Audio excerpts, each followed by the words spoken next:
But there's more than just retention of those minerals. Boron also appears to play a role in how calcium gets used, meaning it helps support the process by which calcium actually deposits into the bone. Not in the same way that vitamin K2 does, but it still is a player in that critical element of bone health and bone strengthening. Think of bone not just as a calcium storage tank, but as a living structure that requires multiple inputs working together. Boron is one of those inputs. Welcome to Vitality Radio, the podcast that helps you make sense of natural supplements and thrive without pharma drugs. I'm Jared St. Clair. I grew up in a health food store and spent over 40 years now figuring out what works and what doesn't, so that you can make confident, informed decisions about nutrition, supplements, and your health. There is a mineral out there that your bones, your hormones, your brain, and your vitamin D are all quietly depending on, and I can almost guarantee it's not on your radar. Most people have never even heard of it.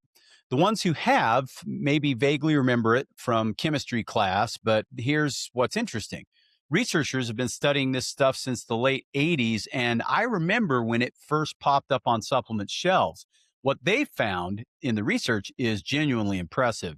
Now, as a listener of Vitality Radio, you probably do have it on your radar. If you're a new listener, though, maybe not. But today's the deep dive where you're going to understand just why boron, B-O-R-O-N, is such an incredible mineral and as mighty minerals get. So some people associate boron with borax for good reason, because that is actually a form of boron, the stuff that you add to your clean laundry detergent and that kind of stuff. By the end of this episode, you're going to understand where boron comes from in your food, what it does, and why you're most likely running low, and then how to use it if you decide it's right for you. Before we get into boron specifically, let me say something that I say in a lot of these Mighty Minerals series episodes because I think it genuinely matters. There's no official RDA, recommended daily allowance for boron. No RDA doesn't mean what you might think it means, though. Can't be that important if there's no RDA, right? Not exactly. The absence of an RDA doesn't tell you anything about whether a nutrient is essential to optimal health. What it tells you is that we haven't seen any severe acute deficiency diseases like scurvy or pellagra from not getting it. That's a very different thing than saying you don't need it and that your body doesn't function optimally without it. But what is boron exactly? Well, let's start at the beginning. It's a naturally occurring trace element, technically what's called a metalloid. Or a metalloid, I think it's metalloid, which just means it has properties of both metals and nonmetals. It's found in soil, it moves into plants, we eat the plants, and that's primarily how we're supposed to get it. Mainly fruits, nuts, legumes, things like that. Now, for a long time, boron was considered interesting from an agricultural standpoint because farmers know that boron-deficient soil produces weaker plants. I'm going to tell you, and you're going to agree with me, I think, at the end of this episode, that boron-depleted humans are also weaker humans for a variety of reasons. So what does it actually do in human health, and how did we figure this out? Well, the modern story starts with a guy named Forrest Nielsen. He was at the USDA's Human Nutrition Center in Grand Forks, North Dakota, and he dedicated a significant portion of his career to studying trace minerals. And boron became one of his primary focuses. In 1987, he published research in a journal that really got people paying attention.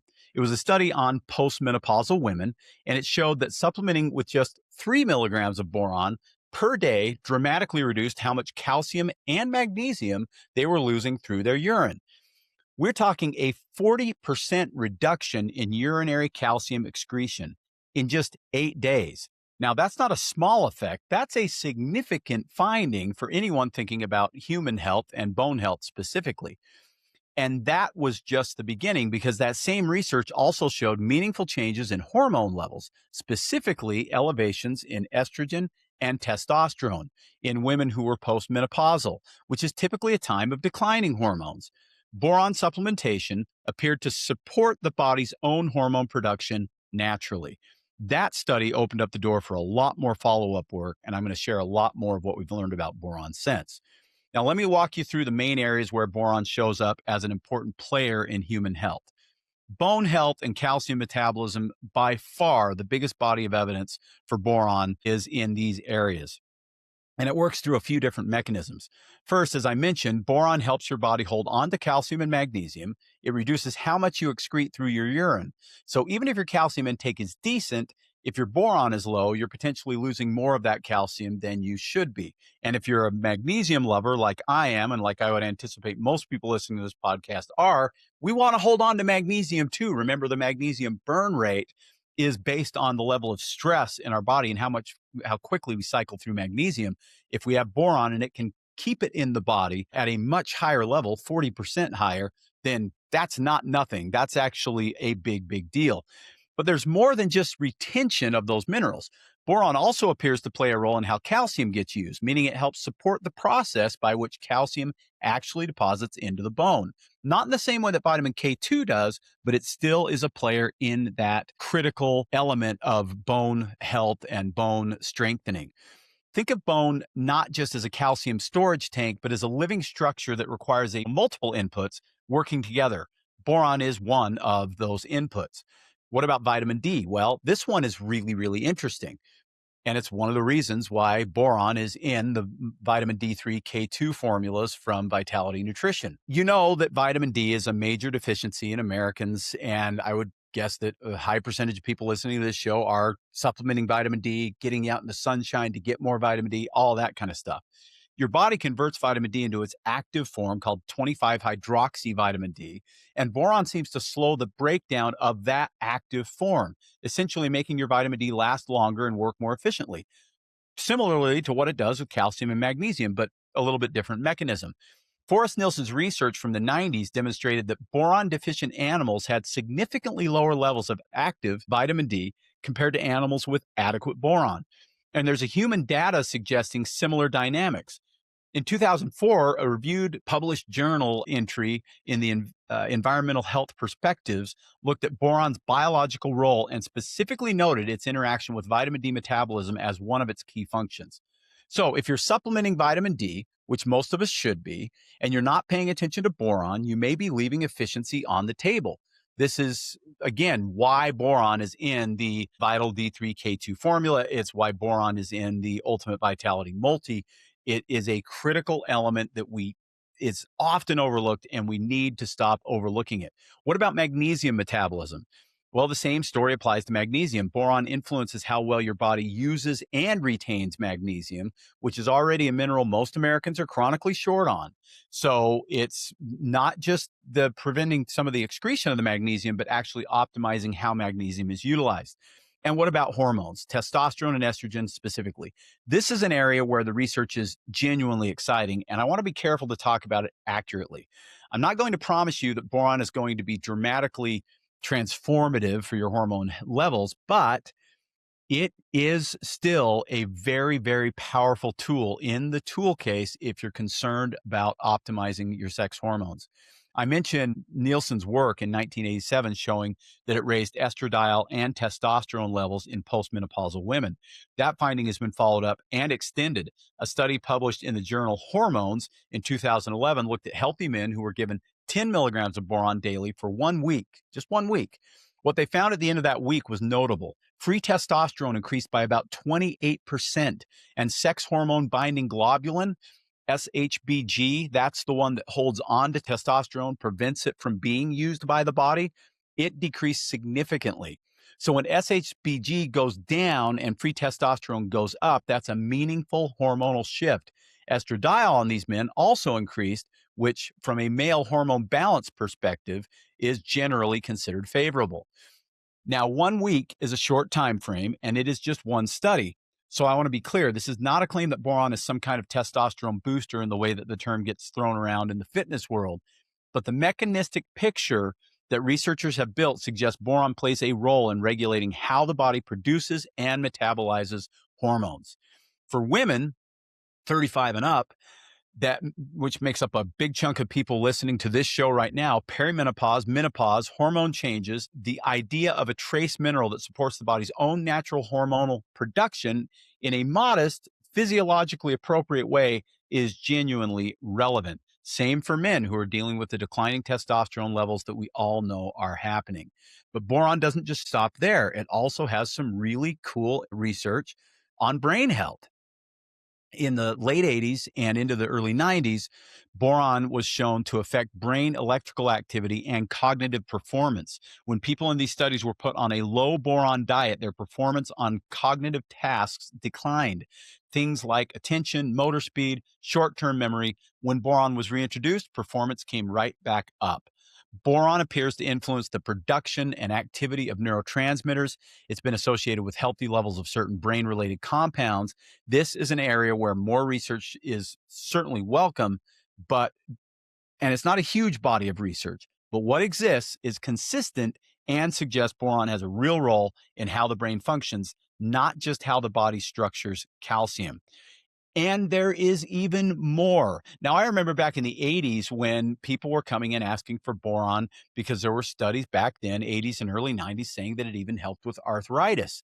And I had honestly kind of forgotten about that piece, but there's some really compelling information here. This Rex Newnham, PhD out of Australia, looked at countries and regions around the world in the early 80s and found a consistent pattern where boron intake from food and water was low, arthritis rates were much higher. When boron was naturally abundant in the diet, arthritis rates were much lower. He published a small randomized trial in the Journal of Nutritional Medicine in 1994. Patients with osteoarthritis received boron supplementation and showed improvement compared to placebo. It was a small study, but still a notable one. Since then, researchers have looked at a specific form of boron and found promising results around joint comfort and inflammatory markers. A 2012 study found that boron supplementation supported healthy inflammatory balance and joint function in people with mild knee discomfort. Now, is there deficiency in the real world today? Well, as you've probably heard, and it sounds like a broken record at this point, I'm sure, the soil is depleted. It ain't what it used to be. We're getting 2/3 less magnesium than our ancestors got. We're getting less of just about all trace minerals than what we used to. And on average, it's considered about 1 to 3 milligrams is what the average American diet contains of boron. The estimated average intake of boron in the American diet is roughly 1 to 3 milligrams per day. Some researchers suggest a minimum of 3 to 6 milligrams, and many researchers, particularly on the functional medicine side, are recommending as much as 10 to 30 milligrams per day. So there's potentially a meaningful gap for a lot of people, probably for most of us. Now, a few reasons for this. The first one is it mostly comes from plant foods and the soil is depleted. Really, really simple. But also, boron is highly water soluble in soil. It leaches out very easily, especially in areas with heavy rainfall, over farming, or acidic soil. So, depending on where you live, you may be getting even less boron than is average. And for people who may be especially likely to run low, those would be eating diets that are low in fruit and vegetables, older adults, people with compromised digestive function, people on PPIs or acid blockers of any kind are going to have a much harder time absorbing boron. And so there's a lot of places where people are just simply not getting enough. And I would dare say that the majority of people are not getting the 3 milligrams that I consider kind of baseline minimum. So let's talk about where boron lives in food really quick, because getting it from your diet is going to be the most bioavailable way to do it. Avocados are great. Prunes, raisins, and apricots are great. Tree nuts, including almonds, peanuts, and walnuts, are solid sources. Legumes, generally across the board, and apples and pears. So if your diet is built around whole foods, vegetables, fruits, nuts, legumes, things like that, you probably get a reasonable foundation. But you might still not be getting that optimal level. And we're going to talk about what I consider to be the optimal level here in just a moment. But first, I want to detour just a little bit. I want to talk about calcium, because the two places people hear about boron nowadays are bone health and testosterone, because those are the two places, frankly, that there's probably some of the most research, but also some of the most marketing. And this is really, really important, especially for the female part of my audience, but for men as well. We're going to talk about calcium and bone health and why boron is such a key player and how to maximize this for just about 5 minutes. And then we'll jump back into boron specifically. I think this is really, really important for women 35 and older in particular. You may have had your doctor say, you're dealing with some bone loss, osteopenia, osteoporosis, and they're going to recommend that you get home and take 1,000 milligrams, 1,200 milligrams, 1,500 milligrams of calcium per day. Sometimes they might say to take a specific kind like calcium citrate. They almost never are telling you to take some of the best forms like calcium hydroxyapatite or calcium from algae, which I consider to be the two best forms. But the biggest thing is that they're almost always telling you go take calcium, and they're not saying take vitamin D. Or if they are saying take vitamin D, they're not saying take vitamin K2, which is ultra critical, especially if you're taking vitamin D3, and they're often not saying to take magnesium. The cofactors matter. The cofactors matter so much because most Americans are getting a pretty decent amount of calcium. It's not calcium deficiency as much as calcium retention and calcium utilization that are really causing so much of the bone loss in this country. And I'll prove that with some observational studies here in just a minute. So, what are the key elements, those key cofactors? I've talked about them before, but I'm going to talk about them again right now. Calcium does not do well in the absence of enough magnesium, enough vitamin D3, and enough vitamin K2.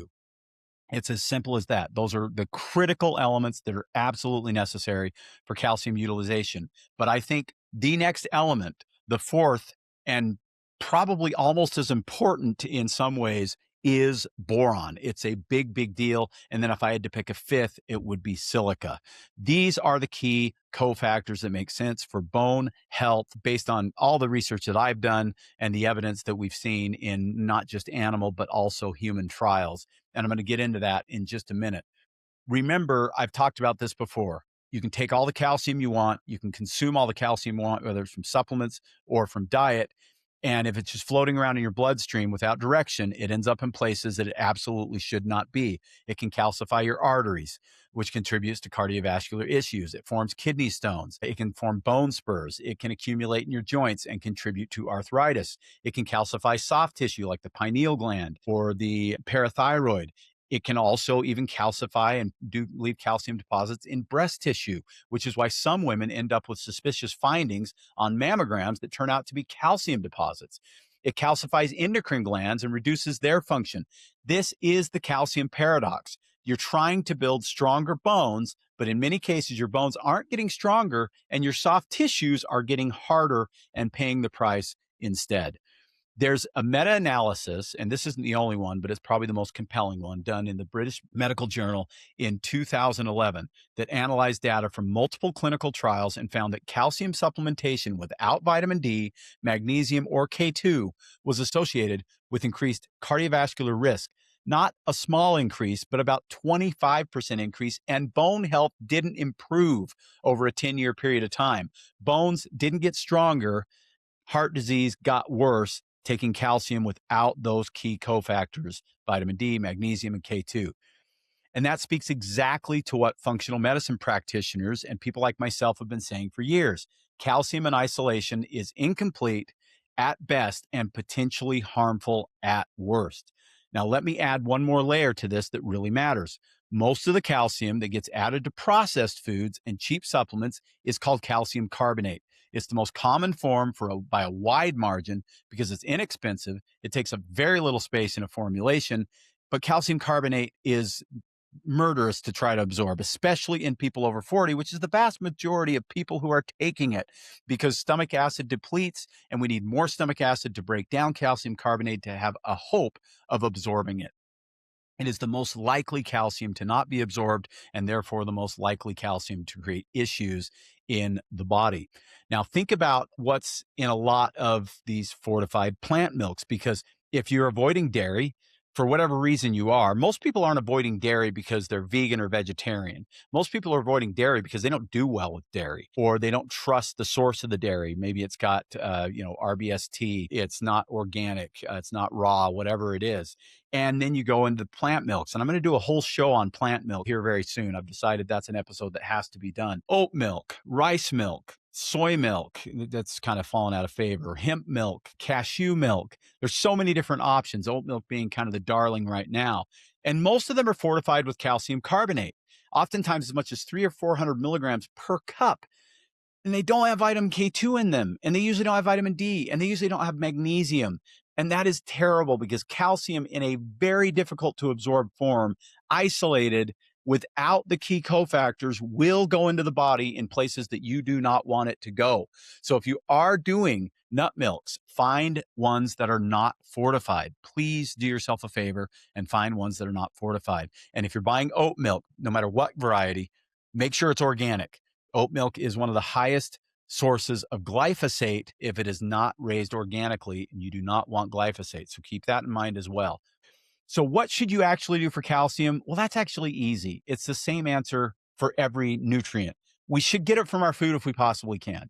The food sources I already mentioned are huge. Some of the leafy greens that I didn't mention before, kale, collard greens, bok choy, many of the cruciferous vegetables are excellent sources of calcium and much, much more well absorbed. Even sardines and canned salmon with the bones. And then full fat dairy is a great place to get it, especially raw dairy. So there are places to get it from your food. If you feel you need more beyond food, especially if you've got a DEXA scan that indicates that you've got bone loss, then some people may want to consider taking a really high bioavailable form of calcium.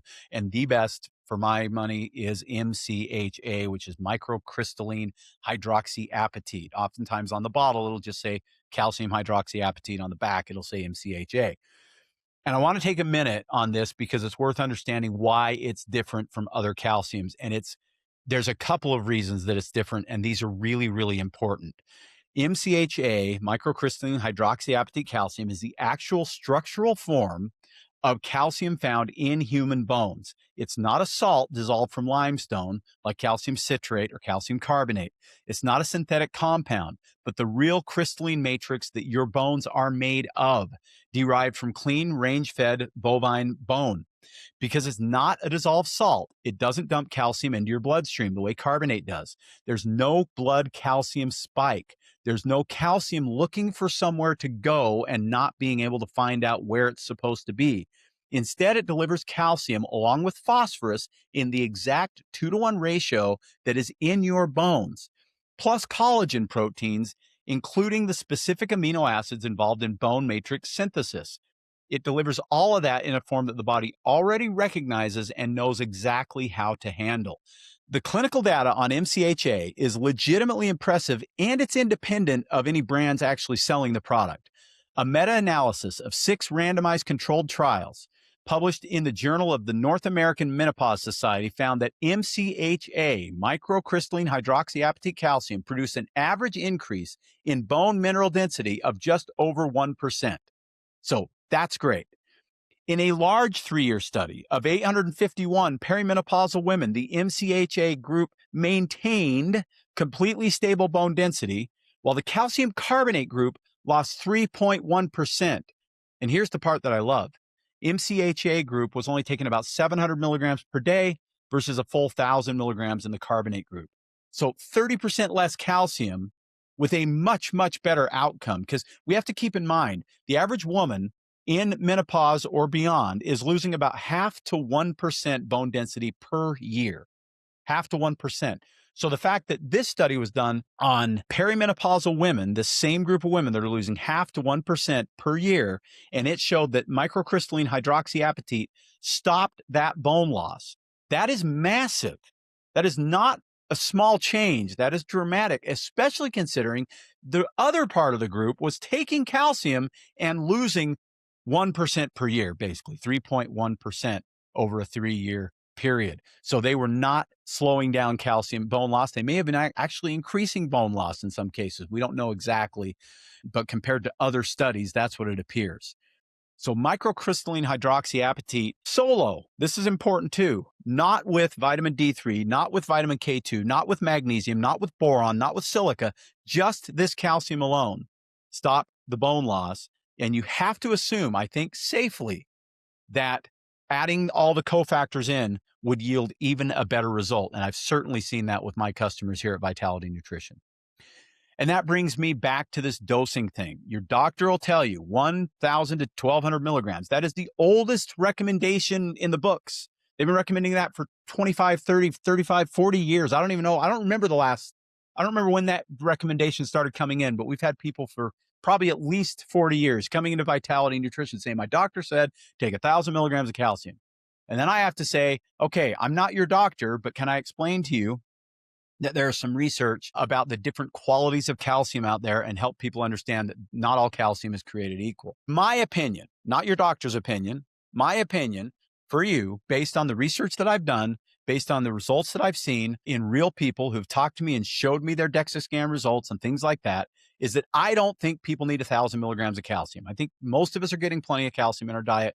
If we're not getting plenty of calcium, if we feel like we need more, I think 500 milligrams of microcrystalline hydroxyapatite, and really probably a max of 750 milligrams. That's 2 to 3 capsules of the Solaray microcrystalline hydroxyapatite form of calcium is the dose that I'm recommending. 2 a day for most people, divided preferably morning and night with a meal. And the reason I believe that is because the study that showed that it stopped bone loss was at 712 milligrams. So that's not substantially less than that. And I'm recommending always using the cofactors. Now, if you're not using the cofactors, then I think you're making a mistake to take calcium at all, personally. But you got to use those cofactors. And when you do use those cofactors, I think you can get away with less calcium because you're also going to absorb a lot more of the calcium that's in your diet. And it's going to get into the bones the way that it's supposed to get there. If you want to go a little heavier on it, if you're going to take too much calcium, like if you're erring on the side of more rather than less, the form to take too much of is the hydroxyapatite form because it's not a calcium salt. It's far less likely to end up in places that you do not want it. So my new bone health protocol over the last couple of years has been this. It's 3 supplements: magnesium bisglycinate.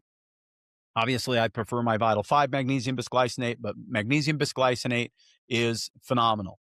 You should be on that regardless anyway. My Vital D3 K2 formula, which gives you D3, K2, boron, and silica in one single capsule, and the Solaray brand microcrystalline hydroxyapatite for your calcium source. Add in weight-bearing exercise because you absolutely need that. That's the signal that tells your body, your bones, to stay dense. And make sure you're eating plenty of protein because the bone matrix is largely made of protein, and most people, especially women, are chronically under eating it. That's the full stack. It's 3 different supplements because I haven't found one that puts them all together appropriately. Maybe at one point I will create one, but that's the protocol. And I think it makes a ton of sense for anybody that's concerned about their bone health. Okay, now we're going to go back to boron and the other benefits, who it benefits besides the bone health crowd. Let's talk about the hormone optimization thing first. Anyone trying to optimize hormone balance, I think this makes sense. If you're experiencing low testosterone as a man or a woman, if you're navigating the hormonal shifts of perimenopause or menopause as a woman, the evidence suggests boron may support your body's natural hormone production and balance. And initially, we always planned to have boron in the endocrine protocol that Jen and I have been working on for the last couple of years, for sure. But we weren't going to put D3 and K2 in there. And as we started seeing all of the interplay between D3, K2, boron, silica, magnesium, which of course I recommend for everyone, and bone health and muscle health and maintaining muscle mass, we realized we couldn't just have boron in there. We needed the D3 and the K2. And then that's when over time, it just made sense to actually put them all in one formula. If you're supplementing vitamin D, and most of us probably should be, and especially if you're not getting enough sun exposure, boron is a critical element in keeping vitamin D more active in the body for longer term. If you have joint pain or joint stiffness, boron could make sense for you. And if you're concerned about brain fog or cognitive function issues, it could make sense for you too as well. And then if you think about it, these categories often overlap heavily. The 45-year-old woman who's thinking about her bones, her hormones, her energy, her vitamin D levels, her mood, she has multiple reasons to be interested in boron. Same for the 50-year-old guy thinking about testosterone, joint comfort, and cognitive sharpness. So there are a few different forms of boron, and frankly, most of the boron on the market is in a pretty good form. You'll see it in glycinate, you'll see it in citrate, aspartate, something known as just an amino acid chelate. That's actually the form that I'm using right now in the Ultimate Vitality Multi and the Vital D3K2. These are all chelates. They're all boron chelated to an acid that helps it to absorb into the body. There aren't great head-to-head studies to indicate that one is better than the other. So I always just tell people, look for a chelate. I choose to use the amino acid chelate in my formulas and have had good success with that. One thing worth noting is this, and you'll see this a lot, and you'll hear it a lot in my Mighty Minerals series. You heard it in the chromium episode. You'll see 1 to 2 milligrams is often what's in formulations. Sometimes you'll see 3. Occasionally you'll see 6. I use 10 milligrams in the Vital D3K2. I use 3 milligrams in the multivitamin. Why these numbers? 3 milligrams, I think, is the minimum that you should supplement daily if you're supplementing boron. And because the Ultimate Vitality Multi is designed to be a universal tool for many ages, for both genders, and so on and so forth, I decided 3 milligrams is a good baseline dose to have in there to make sure we're just covering the bases. But 10 milligrams in the Vital D3K2, which oftentimes people are stacking with the multi, gives you 13 milligrams. And for me, that makes tons of sense. From a safety standpoint, the only real precaution is pregnancy. There is enough animal data saying that maybe really high doses of boron aren't a good thing during pregnancy. Lower doses are probably fine. That's one that you either want to, check with your physician and decide how you want to do it. But I think there's no reason to believe that a moderate dose like 3 milligrams would be problematic. And many prenatals do have a little bit of boron in them, but I don't recommend higher than that during pregnancy for sure. And I do recommend checking with your physician, your OB, that kind of thing, midwife, whoever you're using that's an expert in that field. It's considered very, very, very safe because 84% of it leaves the body. It's a water soluble mineral, which makes it pretty unique among minerals, but it gets in and gets out pretty quickly. And they have not found toxic levels of boron. It just doesn't seem to exist in the literature. So overdoing it seems to be pretty hard. Sure, you could take more than you need, but you're probably not going to create any harm. And some of the best studies are at those higher doses. And let's talk about that for just a minute, and then we'll close out this show. So as I mentioned, I have two formulas that have boron in them right now. I will tell you that the Endo Elevate formulas for men and women that are coming out in the next couple of months will also have boron because, again, we're looking to optimize. And there's enough literature out there to me indicating that 10 milligrams is probably kind of minimum for optimization of boron.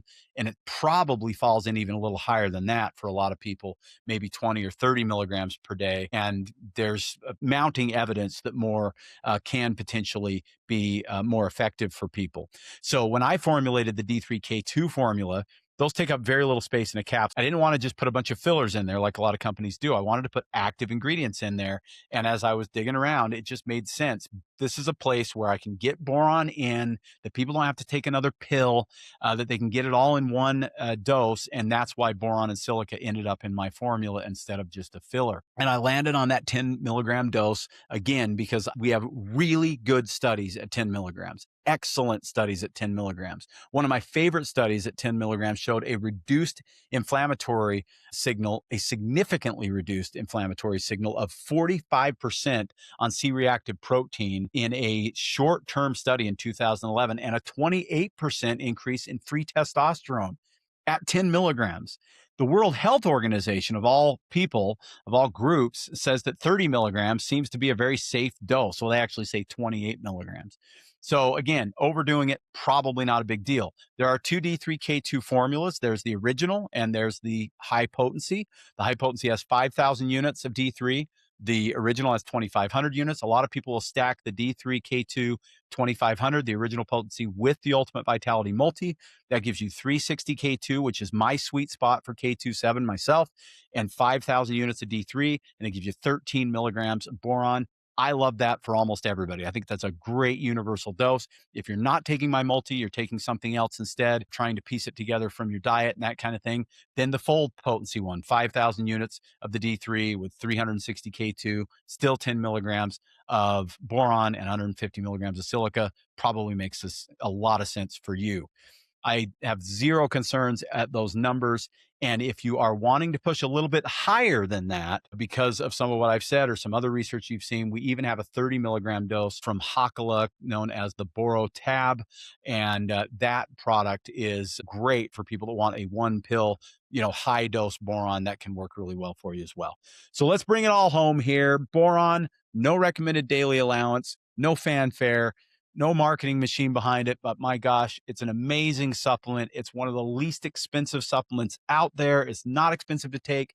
And the way that I've done it, including in the multi and the D3K2, it's kind of a throw-in. It doesn't really change anything price-wise in either one of those formulas. So you're essentially getting it for free. You can get lots of boron, not supplement level doses, but good doses of boron in a diet that's rich in fruits, nuts, vegetables, legumes, things like that. And this entire Mighty Mineral series is about helping to expose to you some of these minerals that need a lot more of your attention for optimizing your health and well-being. I hope you enjoyed the show. If you did, let me know. Go tell somebody about the show. Share it online. Check it out on YouTube if you're listening to it and you want to see my face while I'm doing this stuff. Not sure why you'd want to, but whatever. That's an option as well. I've had a lot of people ask for YouTube. We finally got it launched, and we'd love to get your comments on the YouTube videos as well as your comments on Spotify. If you're listening over there, you can also jump on our website, vitalitynutrition.com. The products that I mentioned will be linked in the show description. That's it for me. My name's Jared St. Clair, and this has been Vitality Radio. Thanks for listening to the Vitality Radio podcast. If this episode helped you, follow the show, share it with someone, and explore trusted education and resources at vitalitynutrition.com. See you next time. Hello, everyone. I hope you enjoyed this week's episode of Vitality Radio. Just a reminder that this podcast is for educational purposes only. This podcast has not been evaluated by the FDA. This podcast is provided with the understanding that the information shared is not intended to diagnose, treat, cure, or prevent any disease. This podcast is not a substitute for professional care by a medical professional. Thank you.